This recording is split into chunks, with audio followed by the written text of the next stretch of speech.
எல்லோருக்கும் வணக்கம். Aadhira's kitchen YouTube சேனலுக்கு உங்களை அன்போடு வரவேற்கின்றேன். நல்லதை நினைப்போம், நல்லதே நடக்கும்னு சொல்லி இந்த பதிவை நான் ஆரம்பிக்கிறேன். அக்ஷய திருதியை அன்று இந்த பூவை வாங்கி இந்த இடத்தில் வையுங்கள்.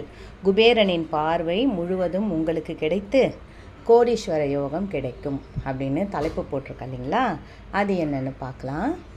நிறைய பேர் இப்போ ஏதாவது ஒரு சின்ன விசேஷம், சித்திரை மாதம் பிறந்தா நல்ல பிரசித்தமாக செய்கிறது, அதே மாதிரி கோவிலுக்கு போயிட்டு வர்றது, எந்த குட்டி குட்டி சின்ன சின்ன கிருத்திகை அதெல்லாம் கூட ரொம்ப பிரசித்தமாக ரொம்ப அழகாக விளக்கேற்றி வணங்குறது, இப்படிலாம் பண்ணும்பொழுது நம்ம வீட்டுக்கு மங்களகரம் கூடும்.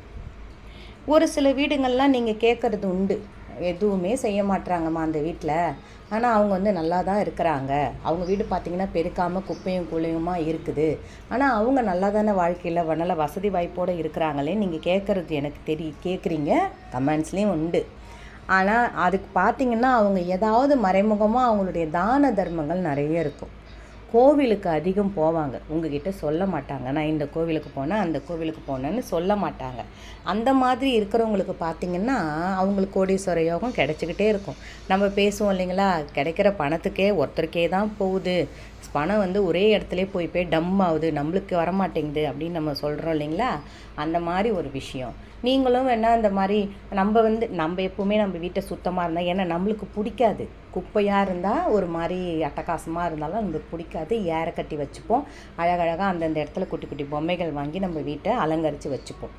சரி, அக்ஷய திருதியை அப்படின்னாலே நம்மளுக்கு அக்ஷயம் அப்படின்னாலே என்னன்னு தெரியும் உங்களுக்கு, பெருக்கும். நம்ம எடுக்க அந்த பாத்திரம் அக்ஷய பாத்திரமாகப்பட்டது.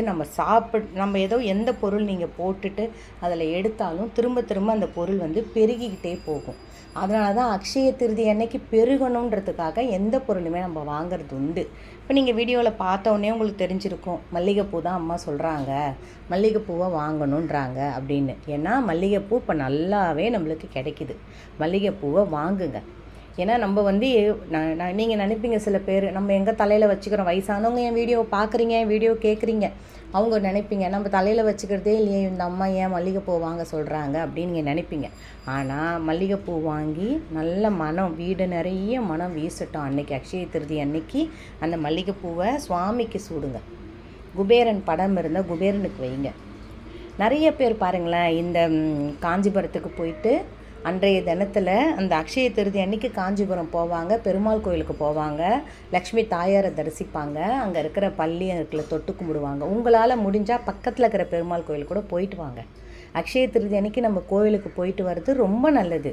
தங்கம் வாங்க முடியலையேன்னு கவலைப்படாதீங்க, உப்பு வாங்குங்க, பால் வாங்குங்க, தயிர் வாங்குங்க, நெய் வாங்குங்க, சர்க்கரை வாங்குங்க, வெல்லம் வாங்குங்க, இதெல்லாம் பெருக்கக்கூடியது. புளி வாங்குங்க, அன்னைக்கு மளிகை சாமான் மொத்தமுமே எண்ணெயை தவிர்த்து மற்றது எந்த பொருளுமே நீங்கள் வாங்குங்க. நம்ம வீட்டுக்கு நல்ல ஒரு ஐஸ்வர்யம் பெருகும். இப்போ நம்ம மல்லிகைப்பூவை வாங்குகிறோம், மல்லிகைப்பூ வாங்குறதோடு இல்லாமல் இந்த இடத்துல இதை நீங்கள் வைக்கணும் கண்டிப்பாக. நம்ம ஒரு சிலருக்கு தெரியாது, இது மல்லிகைப்பூனா தலையில் வைக்கிறதுக்கு மட்டும்தான், சாமிக்கு போடுறதுக்கு மட்டும்தான் அப்படின்னு நினச்சிட்டு இருக்கிறோம். ஒரு துண்டு நல்லா இவ்வளோ நீட்டு, ஒரு கால் முழம்னு வச்சுக்கோங்களேன், அந்த அளவுக்கு ஒரு தட்டில் வச்சு வணங்கி அக்ஷய திருதி அன்றைக்கி நீங்கள் வாங்குகிற கல்லுப்போ இல்லையா, நீங்கள் தங்கம் வாங்கினா கூட, தங்கம் எனக்கு தெரிஞ்சு என் பிள்ளைங்க வாங்கணும் தான் நான் சொல்லுவேன். ஆனால் சில பிள்ளைங்க கேட்பாங்க, என்னம்மா தங்கம் வாங்குங்கன்றீங்க, என்னால் முடியாதுமான்னு சில பேர் கேட்பீங்க. ஆனால் தங்கம் வாங்கினா ரொம்ப நல்லது, நம்மளுக்கு நல்லது, நம்ம குடும்பத்துக்கு நல்லது, தங்கம் சேர்ந்தால் ரொம்ப நல்லது. அதனால் தங்கத்தை வாங்குங்க. அது கூட அந்த மல்லிகைப்பூவை வச்சு வணங்குங்க பூஜை அறையில். அதுக்கப்புறம் என்ன பண்ணணும் பார்த்தீங்கன்னா, அந்த மல்லிகைப்பூவை எடுத்துகிட்டு போயிட்டு பணம் வைக்கிற இடத்துல அந்த மல்லிகைப்பூவை வைக்கணும். எங்கெல்லாம் மல்லிகை மனம் வீசுதோ அங்கெல்லாம் மகாலட்சுமியின் அம்சம் பெருகும்.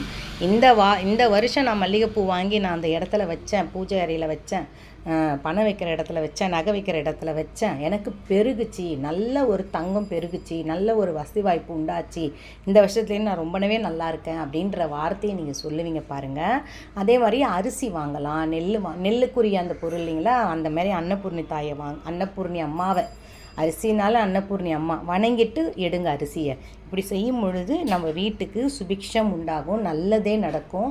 இந்த மல்லிகைப்பூவை அன்றைக்கி நீங்கள் தலையில் சூடிக்கோங்க, குழந்தைங்களுக்கு சூடி விடுங்க. வீட்டில் அதான் சொல்கிறேன், அந்த மல்லிகை மனம் நம்ம வீட்டில் இருக்க இருக்க நம்மளுக்கு அதிக வசதி வாய்ப்பு நம்மளுக்கு உண்டாகிறது நீங்களே கண்கூடாக நீங்கள் பார்ப்பீங்க. அப்புறம் தாமரைப்பூ உங்களுக்கு கிடைச்சா கூட தாமரைப்பூ வாங்கி மகாலட்சுமி படத்துக்கு சூடுங்க. குபேரன் படம் நீங்கள் வீட்டில் வச்சுருந்தீங்கன்னா, குபேரம் என்பது உங்களுக்கு தெரியும், பெருமாளுக்கே கடன் கொடுத்தவர், அப்போ நமக்கு அருள மாட்டார் அவர். அந்த மாதிரி ஒரு மனசில் வச்சு நீங்கள் அந்த அக்ஷய திருதியை வணங்கி நல்ல பிள்ளைங்களெல்லாம் நோய் நொடி இல்லாமல் நல்ல வசதி வாய்ப்போடு நல்லா இருக்கணும்னு கேட்டுக்கிட்டு இந்த பதிவை நான் நிறைவு செய்கிறேன். இன்னொரு பதிவோடு உங்களை நான் மீட் பண்ணுறேன்.